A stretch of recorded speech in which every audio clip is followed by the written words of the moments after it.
Se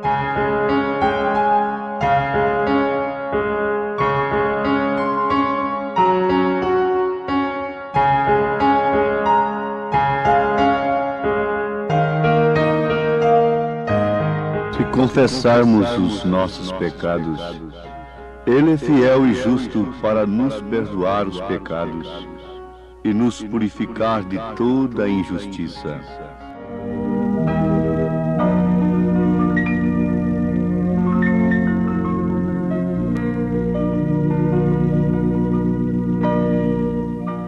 Deus deseja que todos os homens sejam cristãos. Em outras palavras, o desejo de Deus é que nenhum se perca. Isto quer dizer que aquele que não é cristão se perde. Estamos falando, naturalmente, em termos espirituais. Para sermos salvos, é necessário que nos transformemos em verdadeiros cristãos. Para aqueles que conhecem as Escrituras, já foi o suficiente para se lembrarem do que São Pedro disse, que pela vontade de Deus, nenhum homem se perderia.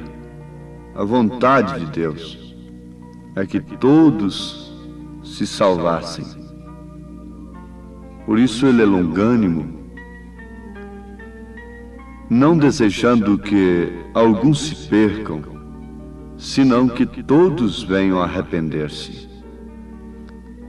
Por falarmos em arrependimento, vale a pena lembrarmos o que citamos na abertura de mais esta programação.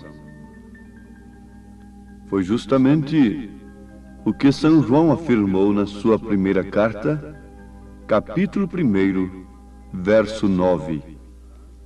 Se confessarmos os nossos pecados, Ele é fiel e justo para nos perdoar os pecados e nos purificar de toda a injustiça. Uma vez que, para sermos salvos, é necessário que sejamos cristãos verdadeiros, então, cabe nesse instante a preocupação, o desejo e, por que não falarmos, a diligência de atentarmos para este assunto como coisa primordial, como meta prioritária, a salvação das nossas almas deve ser a nossa meta prioritária. Isto corresponde a buscar em primeiro lugar o reino de Deus e sua justiça. Uma vez que a salvação só pode operar através do arrependimento, então urge que arrependamos dos nossos pecados. O que vale dizer, é necessário que nos arrependamos o quanto antes, porque Deus, que é longânimo para conosco, não querendo que alguns se percam, senão que todos venham ao arrependimento, tem enviado o Espírito Santo para nos convencer do pecado, para que assim possamos nos arrepender, crendo no sacrifício de Jesus Cristo, no Calvário, que derramou seu sangue em propiciação pelos nossos pecados. Constatamos até aqui, então, que o que não nos permite ser cristãos é o pecado.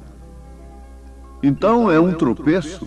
Sim, mas esse tropeço pode e deve ser abolido. Para isso Deus tem o seu ministério aqui na terra, que é o Espírito Santo, convencendo o pecador de tudo o que é pecado. Coisa que os homens não podem fazer, por mais bem intencionados que sejam, por mais que estudem o assunto, por mais que se preparem intelectualmente acerca do assunto da salvação.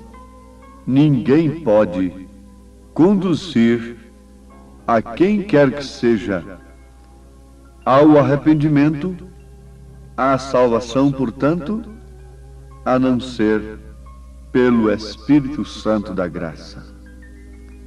O Espírito de Deus é o único que pode mostrar para as pessoas o que é incompatível com Deus. Os sistemas religiosos admitem que tais coisas são pecado, tais e tais coisas, e que tais e tais outras coisas não são pecados. E nisso os homens encontram apoio para cauterizarem as suas consciências, o que não significa de maneira alguma, em hipótese alguma, salvação. Não. O que nos mostra, o que nos convence de fato de tudo o que é pecado, de tudo o que é injustiça, de tudo o que é iniquidade, é o Espírito Santo. Não é um sistema religioso. Vale a pena nós repetirmos isto com mais clareza. Você, ouvinte amado, crendo de coração, por tradição em um sistema religioso, você corre o risco de viajar contra Deus. Viajando contra Deus, está viajando contra a sua própria alma, contra a sua própria salvação. Isto aconteceu com o então Saulo de Tarso. Ele estava vivendo sob a influência tradicional de sua religião e estava viajando frontalmente contra Deus.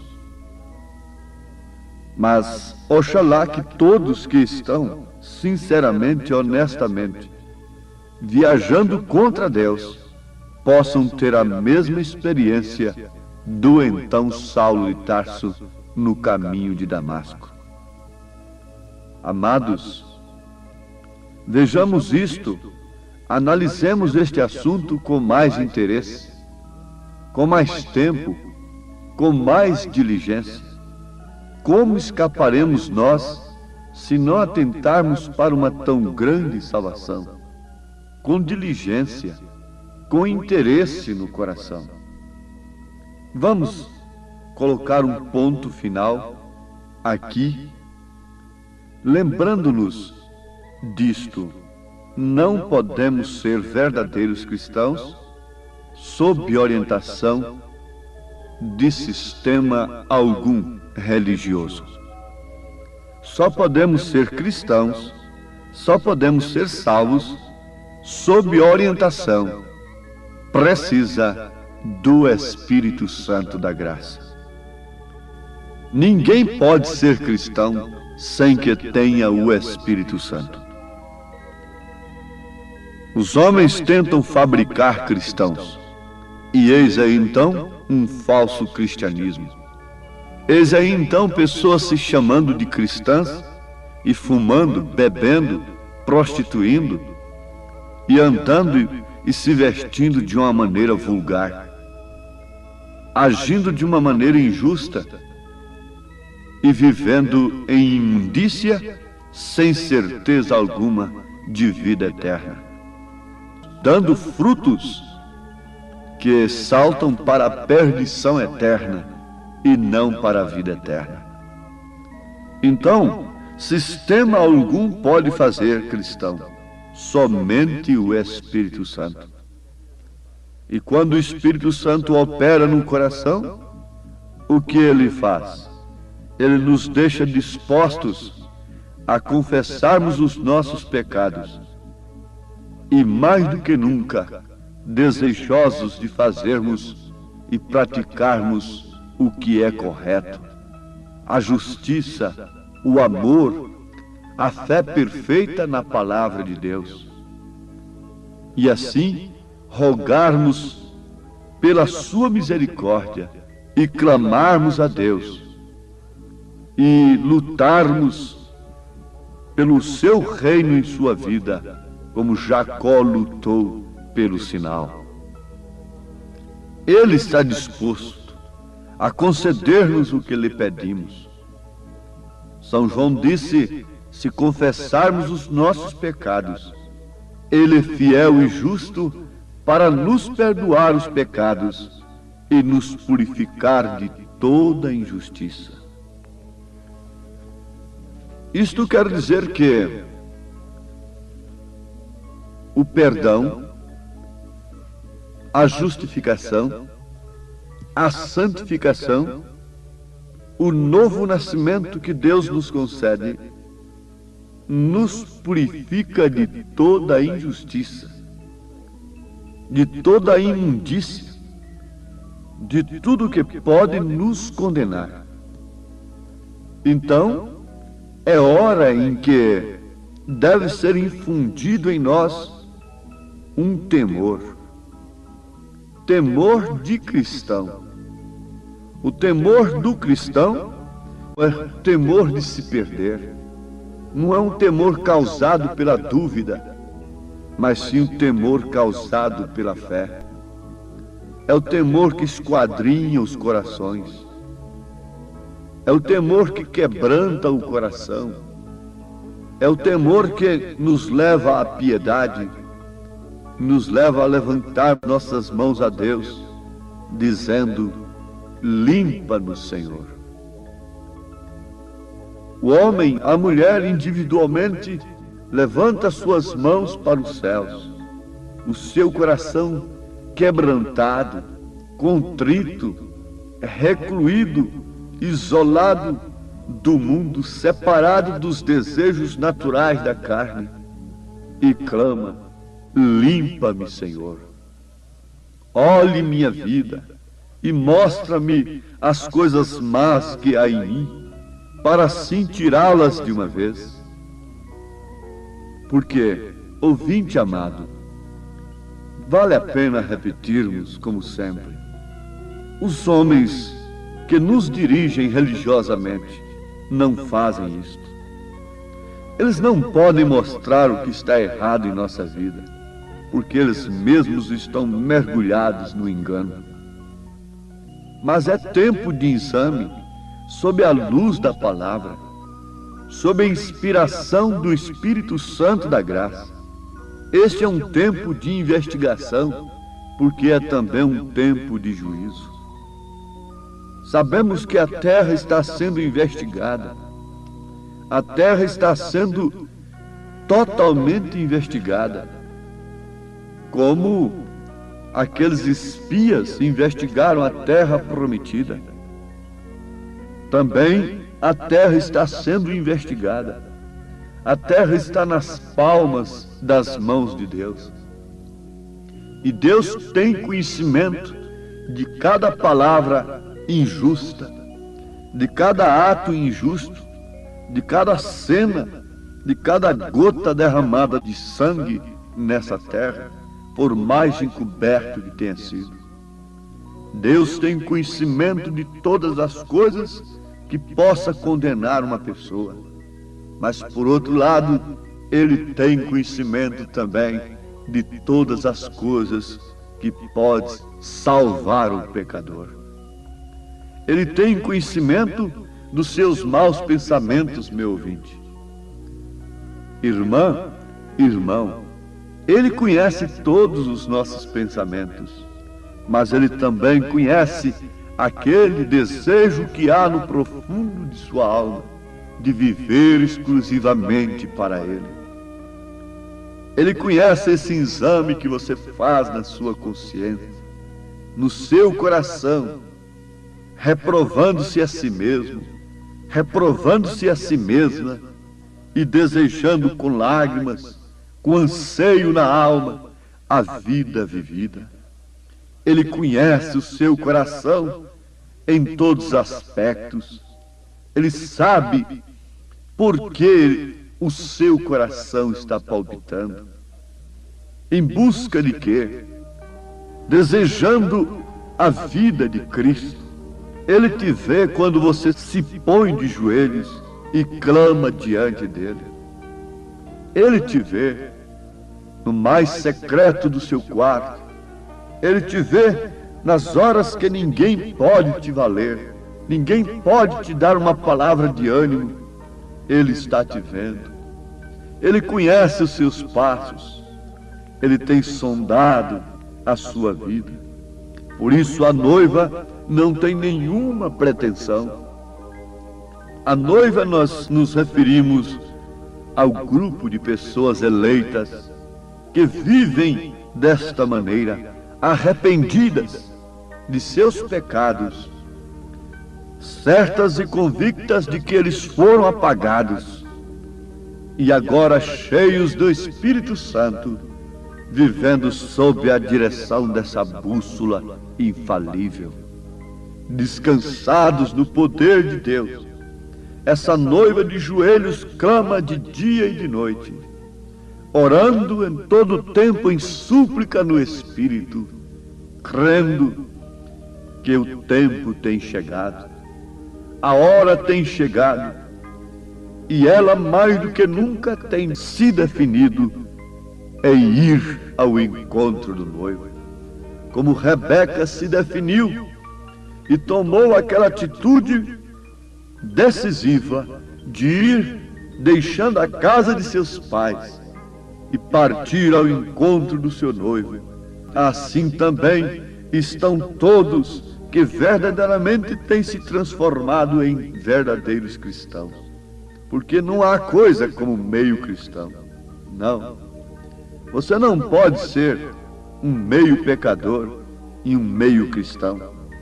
Você não pode de maneira alguma ser alguma coisa que não possa se definir diante do mundo. Não. Ou você é nascido de novo, ou você não é nascido. Ou você está cheio do Espírito Santo, ou você não tem o Espírito Santo. Não importa quantas sensações haja tido, se não está cheio do Espírito Santo, então não está. Não importa quantas bênçãos naturais tenha recebido, não importa quantas curas tenha operado e mesmo tenha recebido. Porém, se tem sido cheio do Espírito Santo, então sua vida mostra. Não será necessário, não há necessidade de explicar a ninguém. O mundo verá, porque isto é um mistério manifestado ao mundo.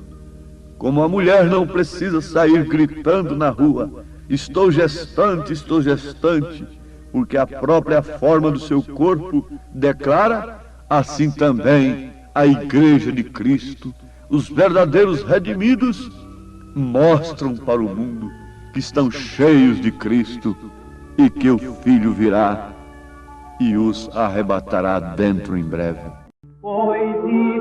Deus bendito, certos e convictos de que o tempo tem chegado, a hora em que estamos vivendo é a hora da decisão final. Nós agradecemos ao Senhor pelo envio do Teu Espírito Santo para nos vivificar a Tua palavra e estarmos agora certos e convictos do perdão dos nossos pecados e, mais do que nunca, convencidos de que partiremos para a Tua glória, em nome de Jesus Cristo. Amém.